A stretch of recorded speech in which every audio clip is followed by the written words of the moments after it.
Family members vocabulary को हम daily used vocabulary में शुमार करते हैं।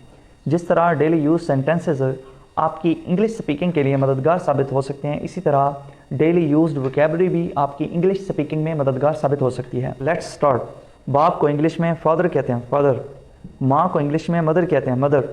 बेटा को इंग्लिश में सन कहते हैं, सन। बेटी को इंग्लिश में डॉटर कहा जाता है, डॉटर। सौतेले बाप को इंग्लिश में स्टेप फादर कहते हैं, स्टेप फादर। भाई को इंग्लिश में ब्रदर कहते हैं, ब्रदर। जबकि बहन को इंग्लिश में सिस्टर कहते हैं, सिस्टर। दादा को इंग्लिश में ग्रैंडफादर कहा जाता है, ग्रैंडफादर। दादी को इंग्लिश में ग्रैंड मदर कहते हैं, ग्रैंड मदर। सौतेले बेटे को इंग्लिश में स्टेप सन कहते हैं, स्टेप सन। जबकि चचा को, खालू को और फूफा को इंग्लिश में अंकल कहते हैं, अंकल।